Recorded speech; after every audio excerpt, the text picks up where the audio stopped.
Good evening. This is Katina, and I have a question for you. Do you realize that our subconscious thoughts can be hindering us from living our best life? Have you ever thought about your subconscious thoughts and how powerful they are?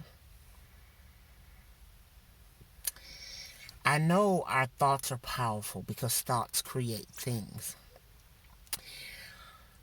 But I didn't realize how powerful the subconscious thoughts,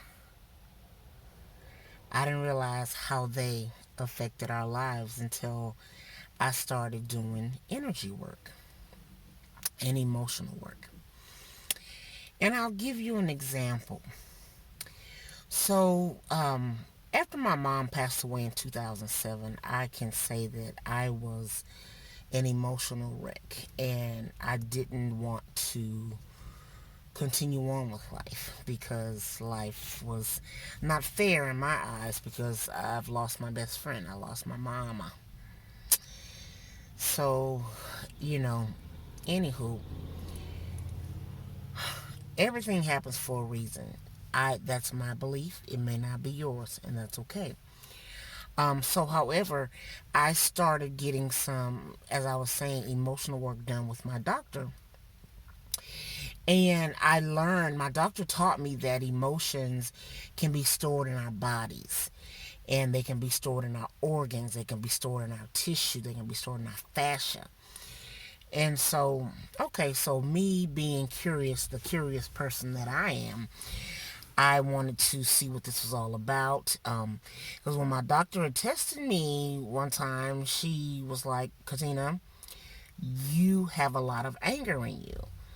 And I was like, how would you know that? I'm just so happy, right? And so what she basically said, my liver was very congested and liver stores anger. And so, okay, so this is, liver is not the point of my video. I'm getting to my point, I promise you I am. But things are stored in our body. Subconscious programs are stored in our body. All kinds of emotions are stuff stored in our body. And and one day I went to my doctor to do a resonance repatterning. You can Google it. It's called resonance repatterning. That's a hard word to say with the tongue. But anywho, so I went. This is a funny story. This is really a funny story. So I went into her office and she said, "Okay, why are you here?" I say, "Well, she didn't say why am I here. She said, "Well, what brings you here?" I said, "Well, I want to know what this resonance repatterning is about. I've never done it before. I've never really heard of it. I just want to know what it does. It sounds interesting and intriguing." So my first repatterning with her, she muscle checked me and she asked me. She said, Katina, she said, who did you want to receive something from that you didn't receive?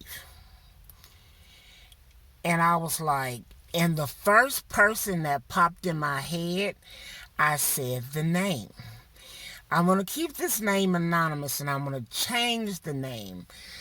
Let's just call him, let's call him Derek. Okay, Derek. So, so I said, okay, she said, who did you want to receive something from that you didn't receive? I said, Derek?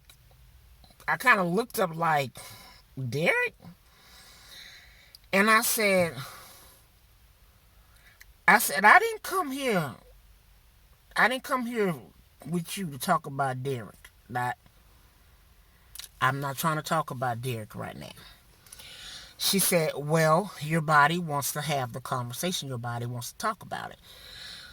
So then she proceeded to do some other things. And then this is what she said that was so crazy, and I knew she was telling the truth.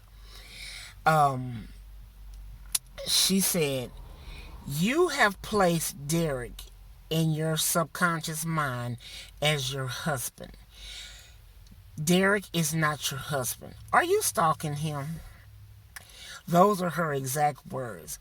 I said, how would you define stalking? And I had a laugh about it because I'm like, what is going on? And she told me, she said, "Katina, because you've placed him in your subconscious as your husband, no man can get to you. It's like you are blocking men in your life." I'm like, well, hold up. Now listen. I need you. I said, I know he ain't my husband. I need you to get him out of I need you to get him out of my subconscious mind. And so I can laugh about it today because here is the thing. So I started adding up all the years that Derek has been in my subconscious mind. And at the time, I said, oh my gosh, it's been 16 years that I've had this man in my subconscious start thinking he's my husband. Oh my God. I'm like, Lord Jesus, I need to get him out.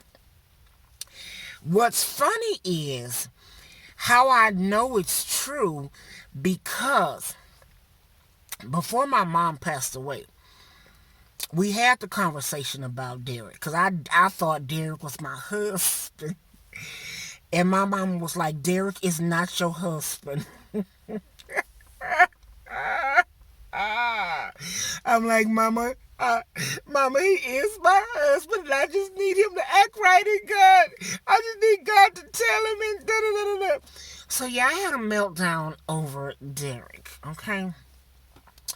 And I'm thinking, and mind you, Derek was my friend, and Derek was a really good friend. However, I messed up that good friendship because in my mind, I thought he was my husband. And so,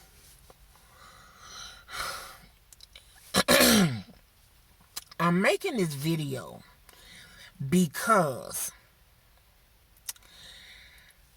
I said, do you mean to tell me for 16 years this has been in my mind? And if you would read my diaries, that's how I know it's true. Because if you would have read my diaries and my journals that I wrote about Derek 16 years ago, now it's more like 20 years ago. And you would have read my diaries, I would just laying it all out. I'm like, because I thought he was my husband.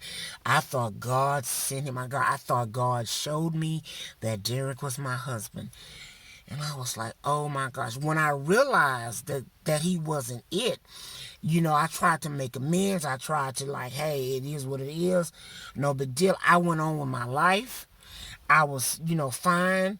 However, my relationships with guys, they would always be like, Katina, I'm trying to get in, but you won't let us. Something is blocking. And I didn't realize it was my subconscious thoughts blocking me from that. And so immediately after I had the resonance repentance session with my doctor, the next week I meet a guy. I'm like, oh, that was quick. Yay. So I was like, wow. So I met this guy, and he was pretty awesome.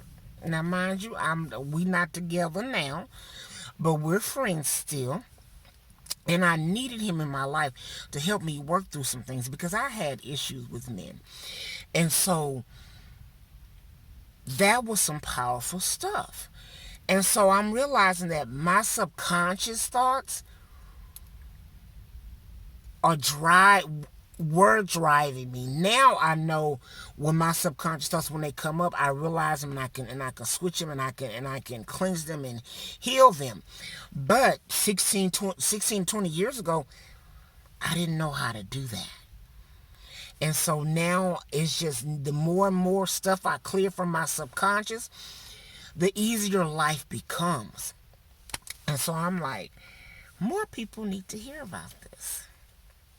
And so just dealing with those subconscious patterns and those generational patterns that have been running, it's so amazing when you deal with them and you clear them. And so I guess my thought is, what subconscious thoughts in your mind are driving you? What subconscious thoughts in your mind are driving you? Because here's the thing, I had no idea that I had that man in my subconscious as my husband, and he was stopping me from receiving love. And my doctor said, she was like, Katina, you can't receive love from anybody because he's stuck right there. And I was like, man, we need to get him unstuck. And we did. And so I'm living a better life now. Now, mind you, Derek, now I still chat with Derek every now and then, but Derek is like, I'm going to let you stay way over there because you kind of, I don't know. You know what I'm saying? So I can laugh about that now. I truly can laugh about that. But my encouragement to you is, if if things in your life are not going like you want them to, check to see what's going on subconsciously in your brain. Because it may be something blocking it. It may be something like fear. It may be something as you feel betrayed. You could feel unwanted, not good enough, unworthy, whatever in your mind subconsciously can be going on. It can be affecting what's going on in your life. So all I'm saying is, let's get to the root cause of things that's going on so you can manifest the life you desire. Now that I'm dealing with all this stuff subconsciously, and I'm getting rid of all this negative subconscious stuff that's going on in my brain, I'm manifesting stuff like crazy. And I'm just like, my life is like so awesome, and it's weird crazy. It's a good thing. But I shock myself. I'm like, really? I just manifested that? Wow, life is good. So anywho, my encouragement to you is, check your subconscious thoughts. They could be driving you into something that you don't like, but you have the power to change that. So change it.